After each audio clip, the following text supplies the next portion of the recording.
నా భర్త ఎలాంటివాడో నాకు తెలుసు. ఒకవేళ నువ్వు చెప్పినట్లే దుర్మార్గుడే అయినా పోయేది నా జీవితం. అసలు ఆ కార్తీక్కి నా మీద ఎంత కోపమో తెలుసా? వాడు చేసుకోవాల్సిన నిన్ను నేను చేసుకున్నాననే బాధ. నా శిరీషను నువ్వు పెళ్లి చేసుకుంటావా? వెంటనే నువ్వు మూడో కంటికి తెలియకుండా విడాకులిచ్చి వెళ్ళిపో. నువ్వు పోతే శిరీషను నేను ఉంచుకుంటానన్నాడు. నీకెంత ధైర్యం ఉంటే నాలుడు మీద చేయి చేసుకుంటావురా రాస్కెల్? నీ కొడుకు ఎంత తెగించాడో తెలుసా? నా కూతురుతో ఇంకా ప్రేమాయణం సాగించాలని చూస్తున్నాడు. ఇదిగో బాబు, నీ మీద ఏగవ్వాలనా నీ చూస్తూ ఊరుకోను. ఇంకోసారి వాడు నీ జోలికి వస్తే వాడిని ఊరికే వదిలిపెట్టేది లేదు. చంపి ఉప్పు పాతరేస్తాను. ఎందుకండి ఇన్ని గొడవలు? నాకసలు బేసిక్గా గొడవలంటే నచ్చవండి. నాకంటే చిన్నవాడితో కూడా నేను అడ్జస్ట్ అయిపోతాను. తప్పు నాదే అయినా ఎదుటివాడిదైనా నేనే తగ్గుతాను.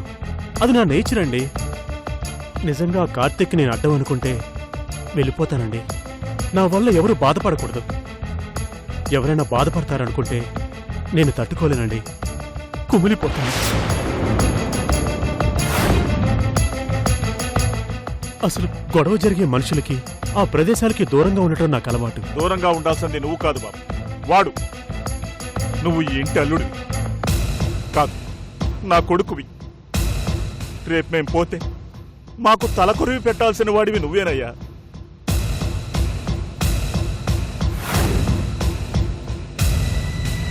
మావయ్య గారు, ఎందుకండి నా మీద మీకింత అభిమానం? ఎందుకండి నా మీద మీకింత ప్రేమ? అల్లుణ్ణి కొడుగ్గా చూసుకునే మీ గొప్ప మనసుకి నేను బందీనైపోయానండి.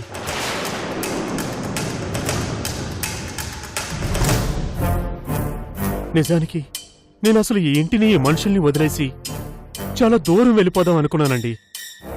కానీ మీరన్న ఈ ఒక్క మాటతో నేను లాక్ అయిపోయానండి.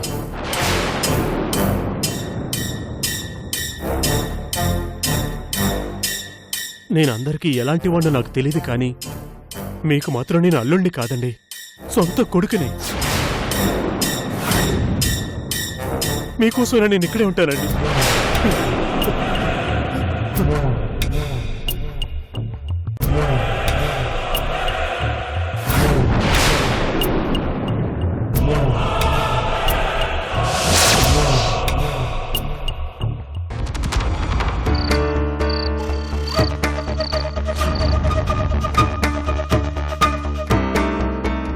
నా కూతురి జీవితం నాశనం అవుతుందా? ఎవరి వల్ల? నాలుడు వల్ల కాదో, ఇదిగో మీ వల్ల. నేనొచ్చి మీ ఫ్యామిలీ మధ్యలో డిస్టర్బ్ చేస్తున్నానా? మరి నువ్వెందుకు పదే పదే అతని గురించే మాట్లాడుతున్నా?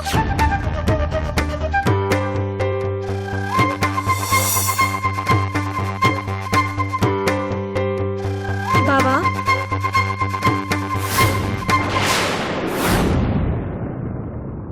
ఏం ఆలోచిస్తున్నావు బావా?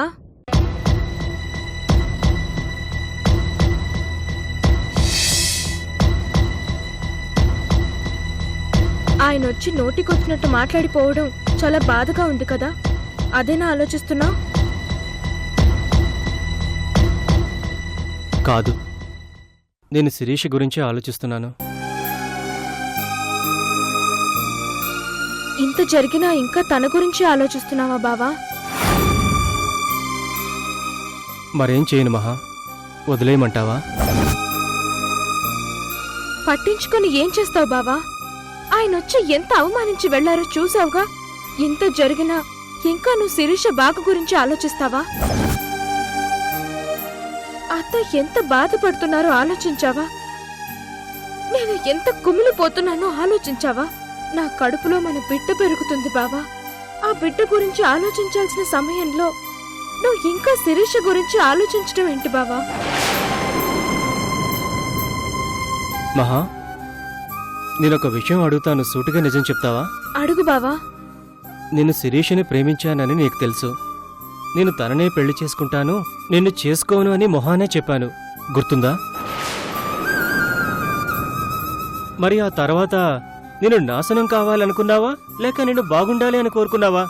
అబద్ధం చెప్పకుండా నిజం చెప్పు. బాగుండాలనే కోరుకుంటాను. ఎందుకు? నిన్ను పెళ్లి చేసుకోను అని చెప్పాను. నీకు నాకు ఏ సంబంధం లేదు అని చెప్పాను కదా. మరి నేను బాగుండాలి అని కోరుకోవడం ఏంటి? నేను నాశనం కావాలనే కదా కోరుకోవాలి. నేను నిన్ను ప్రేమించాను బావా. నాశనం కావాలని ఎలా కోరుకుంటాను? నాకు నువ్వు దక్కవంటే అది నా తలరాత అనుకున్నాను. నువ్వైతే బాగుండాలనే కోరుకున్నాను. ప్రేమించావు అంటే ప్రేమించిన మనిషి బాగుండాలని మనం ప్రతి దశలోనూ కోరుకుంటాం, అంతేనా? అలాగే నేను శిరీషని ప్రేమించాను కదా మహా. మరి శిరీష బాగుండాలని నేను కోరుకోవడంలో తప్పుందా చెప్పు మహా.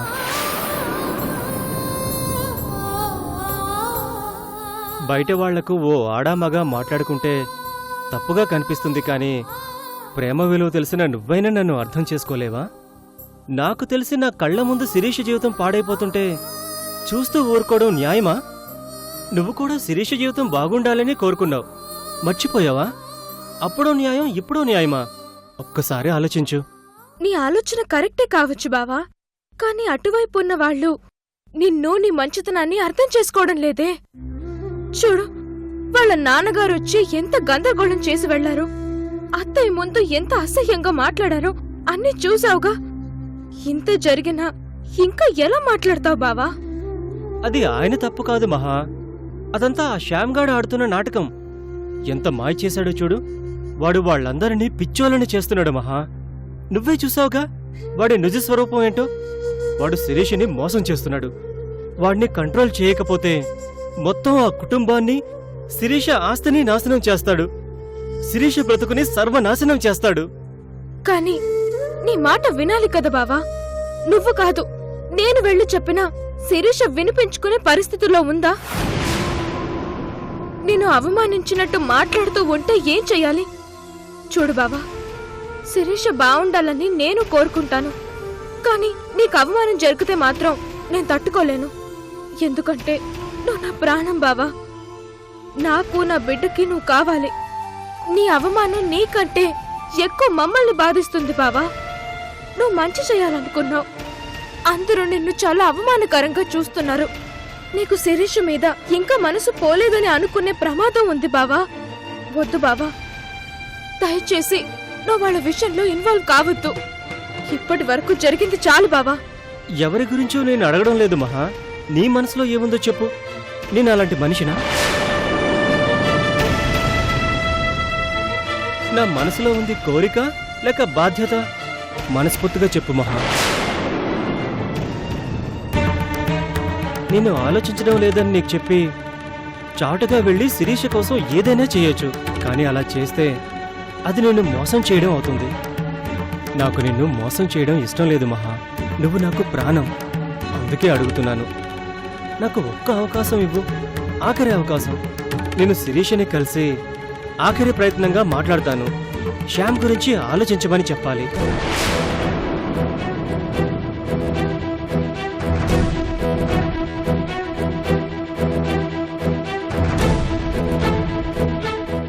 శిరీషకి ఎవరు చెప్పినా నమ్మదు, కానీ ఎక్కడో నా మాట వింటుందనే నమ్మకం.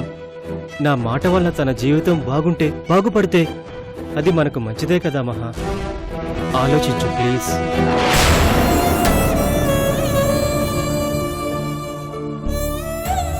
సరే బావా, ఇదే ఆఖరిసారి. మళ్ళీ తన్ని కలవకు, మాట్లాడకు.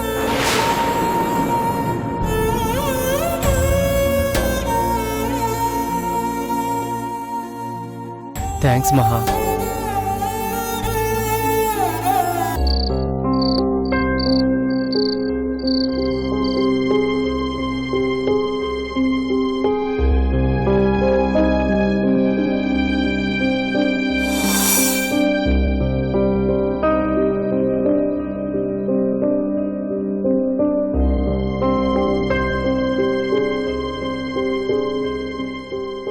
రఘు, పాలు తీసుకో.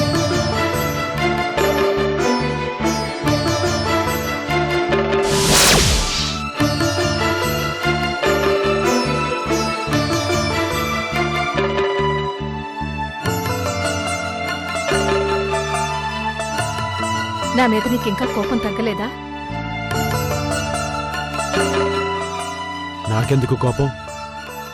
అయినా ఎవరి మీద నా కోపాలు ఎంతవరకు పనిచేస్తాయి? కోప్పడాలి అంటే అవతల మనిషి మీద మనకి ప్రేమైనా ఉండాలి, అభిమానమైనా ఉండాలి. అప్పుడే ఆ కోపానికి ఓ అర్థం ఉంటుంది. నా మీద ఎవరికీ ఆ రెండూ లేవని నాకు అర్థమైపోయింది. ఇంకా నేనెందుకు కోప్పడాలి?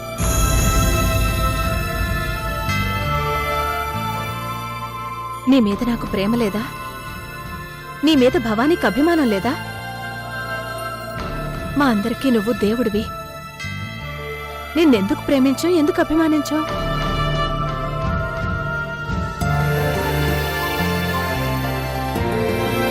నిజంగా అంత అభిమానమే ఉంటే ఇంత గందరగోళం ఎందుకు చేస్తారు రేఖ? ఎంతైనా నీ కోడలు పోలీస్ ఆఫీసర్ కదా, నా మీద తన పోలీస్ జులుం చూపించాలనుకుంటోంది. ఎందుకు రఘు అనవసరంగా తనని అన్ని మాటలు అంటున్నావు? నిజం చెప్తున్నాను, నేను చెప్పాననే తను స్నేహాన్ని దాచిపెట్టింది. నీ మీద స్నేహం మీద అభిమానం లేకపోతే అరెస్ట్ చేసేది కదా, ఇంట్లో దాచేదా? ఏదైతేనే నన్ను మోసం చేసి తనేదో సాధించాలి అనుకుంది. నువ్వెందుకు అన్ని తప్పుగా ఆలోచిస్తున్నావు? ఎవరు కుటుంబంలోని వ్యక్తుల్ని నాశనం కావాలని కోరుకోరు, కాపాడుకోవాలనే చూస్తారు. నువ్వు స్నేహ కలిసి నిజాల్ని దాచి జీవితాల్ని నాశనం చేసుకుంటున్నారు.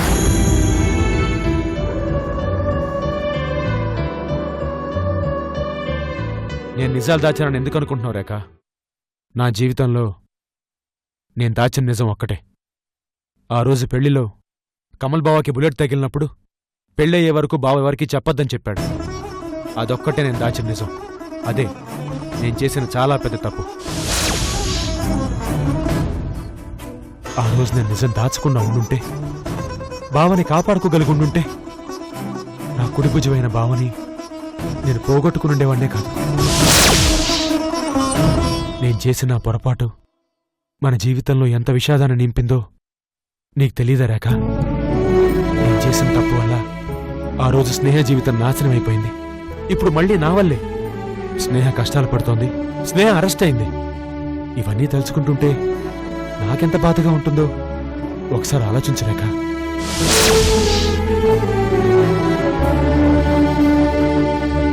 రేఖ, మీరంతా నా ఆవేశాన్ని, కోపాన్నే చూస్తున్నారే తప్ప నా ఆవేదనని, బాధ్యతని అర్థం చేసుకోవట్లేదు. ఏది ఏమైనా ఒకటి మాత్రం నిజం, నాలో ఊపిరున్నంత వరకు నేను స్నేహకి ఏ కష్టం రానివ్వను. అది మీరు తప్పు అనుకున్నా సరే, నా మూర్ఖత్వం అనుకున్నా సరే, స్నేహకి మాత్రం నేనెప్పుడూ రక్షణగా ఉంటాను, ఉండి తీరతాను. నీకు నీ బాధ్యత ఎంత ముఖ్యమో నాకు నా భర్త బావుండడం అంతే ముఖ్యం. నువ్వు హత్య చేశాననడం ఎంత అబద్ధమో స్నేహకిందులో సంబంధం లేదు అనడం కూడా అంతే అబద్ధం. సంధ్య ఎందుకు చివరి నిమిషం వరకు బయటికి రాలేదో తెలీదు. సంధ్య ఎక్కడుందో, ఎందుకు దాస్తున్నారో కూడా తెలీదు. నిజం నిప్పులాంటిది, ఎవరూ దాన్ని దాచలేరు. ఏదో ఒకరోజు బయటపడుతుంది. నాకు నమ్మకం ఉంది నువ్వు నిర్దోషివని. నిజం ఎప్పుడు ఎలా బయటపడుతుందో ఆ భగవంతుడే నిర్ణయిస్తాడు.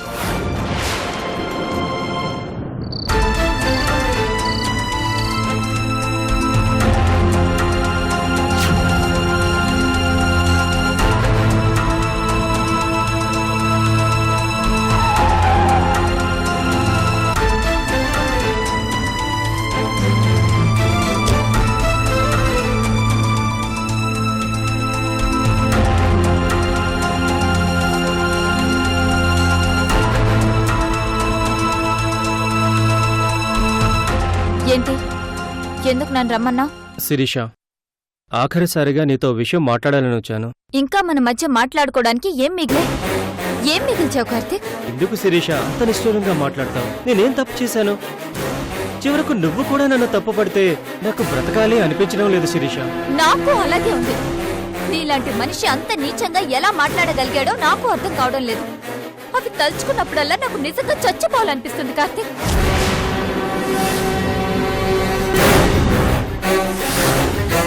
అంటే నేను అవన్నీ మాట్లాడేశాను అని నువ్వు నమ్ముతున్నావా శిరీష? అవన్నీ అబద్ధాలు. ఏదబద్ధం? నువ్వు శ్యామ్ని కొట్టడం అబద్ధమా? లేక నా దగ్గరకొచ్చి శ్యామ్ అలాంటివాడు ఇలాంటివాడు అని చెప్పడం అబద్ధమా? చివరకు మహాలక్ష్మి కూడా వచ్చి నా భర్త మీద నిందలు వేసింది కదా. ఏదబద్ధం కార్తీక్? శిరీష, నేనంటే నీ మీద మోజుతోనూ లేక శ్యామ్ తప్పుకుంటే నీ జీవితంలోకి వద్దామనో అబద్ధం చెప్పాను అంటే అర్థం ఉండొచ్చు, కానీ మహాలక్ష్మి కూడా ఎలా అబద్ధం చెప్తుంది? ఒక్కసారి ఆలోచించు శిరీష.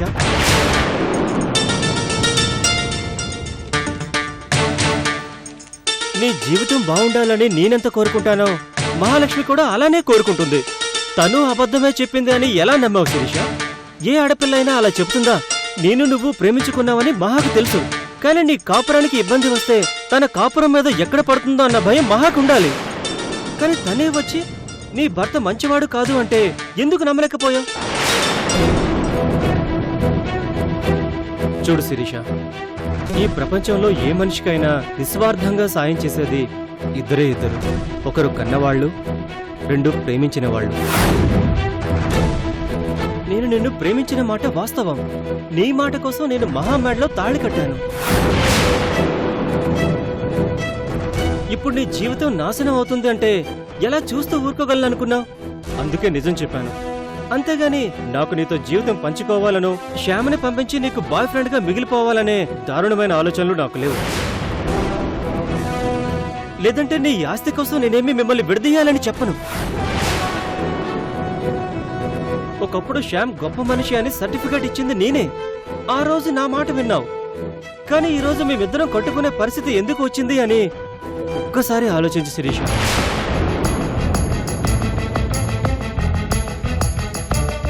మీ నాన్నగారు వచ్చి నన్ను తిట్టేసి వెళ్ళినందుకు నాకెందుకు వచ్చిందని వదిలేసి నా దారి నేను వెళ్ళిపోవచ్చు. అలా వెళ్తే నేను ప్రేమకండి అనిపించుకోను, స్వార్థపరుణ్ణి అనిపించుకుంటాను. ఆలోచించు శిరీష, జీవితంలో ఒక్క అడుగు వెనక్కి వేసిన పాతాళంలోకి జారిపోతావు. బాగా ఆలోచించు.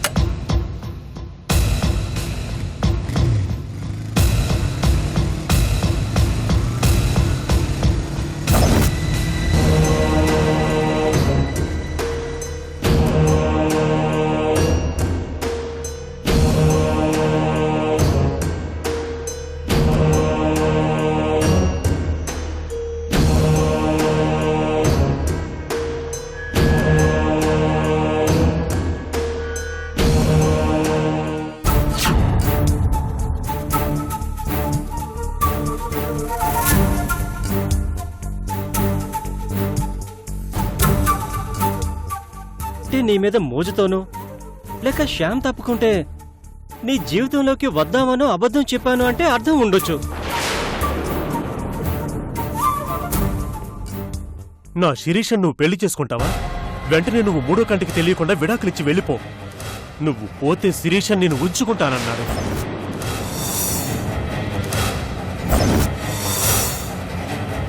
అంటే నేను అవన్నీ మాట్లాడేశాను అని నువ్వు నమ్ముతున్నావా శిరీష? అవన్నీ అబద్ధాలు.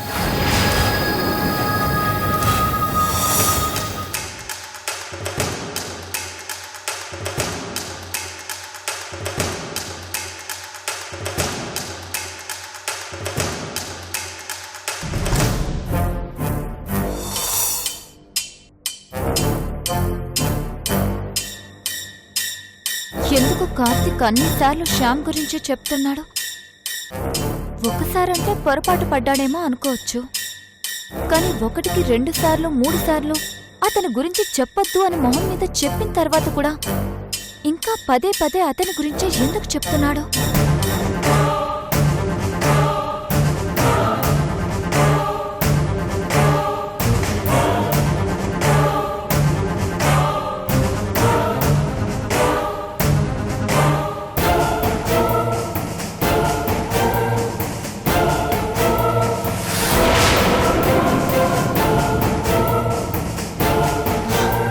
రామారావు గారు, మీరు ఒకసారి బ్యాంక్కి సంబంధించిన ట్రాన్సాక్షన్ ఫైల్ తీసుకురండి.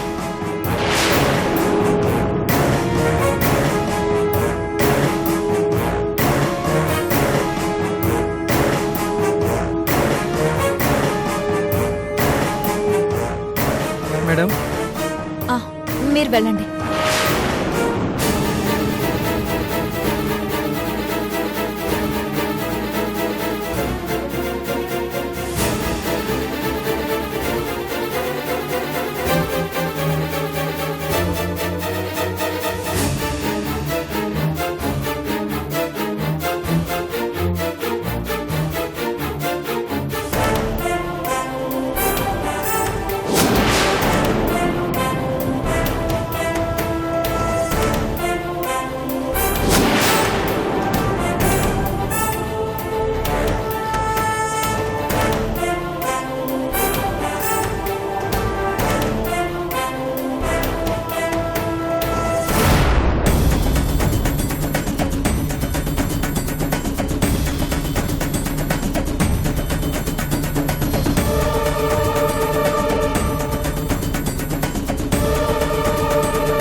నమస్కారం అండి.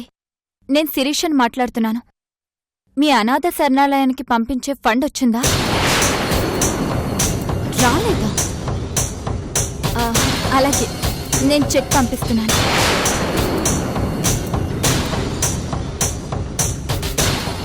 రాలేదంటారేంటి? మరి అనాథ శరణాలయాలకి వృద్ధాశ్రమాలకి డబ్బులు పంపించాడు.